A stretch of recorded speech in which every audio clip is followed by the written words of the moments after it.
नमस्कार मित्रांनो, आजची गोष्ट आहे दोन चिमण्यांची। एका जंगलात दोन चिमण्या राहत होत्या। एकीचं नाव आहे चिंकी आणि एकीचं नाव आहे पिंकी। पिंकी रोजच चिंकी सोबत भांडत असे। एक दिवस पिंकी म्हटले चिंकीला, तू काहीच काम करत नाही आहेस, तू माझ्यासोबत राहू नकोस। असे बोलल्यावर चिंकीला वाटले आता आपण इथून जाण्यातच मजा आहे, तर ती हे जंगल सोडून दुसरीकडे निघाली। जाता जाता ती दुसऱ्या जंगलात येऊन पोहोचली आणि पाहते तर किती सुंदर जंगल आहे। आपण आता ह्याच जंगलात राहूयात असा तिने विचार केला। मग उडता उडता तिला हत्ती, पाखरे सगळं काही दिसलं। त्यानंतर तिला एक डरकाळी ऐकू आली।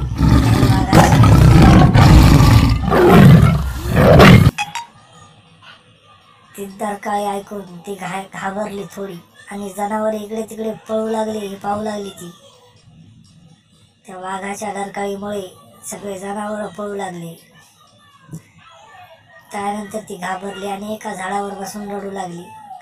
तिचं रडणं ऐकून एक चिमणी जवळून जात असताना तिच्या जवळ येते आणि तिला म्हणते काय झाले, तर ती सगळा प्रकार सांगते, त्या जंगलातून आलेली आणि ते वाघाला घाबरलेली। त्यानंतर ती म्हणते चल माझ्यासोबत माझ्या घरी, आणि ते दोघे निघतात त्याच्या घरी।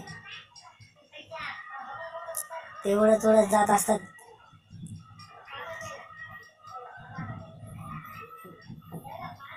गेल्यानंतर ती तिच्या घरट्याजवळ नेते आणि चिंकी म्हणते, अरे बा, तुझं मूल तर लय खूप गोड आहे, मला आवडलं। त्यानंतर चिंकी म्हणते, हे बघ ताई, मला इथं तुझ्यासोबत राहू दे, आपण दोघं मस्त मजेत राहू, आणि मी पण इथंच घरटं तयार करणार आहे। त्यानंतर ती घरटं करते आणि त्या घरट्यामध्ये 3 अंडे देते आणि खुशी खुशीत ह्या जंगलात राहते।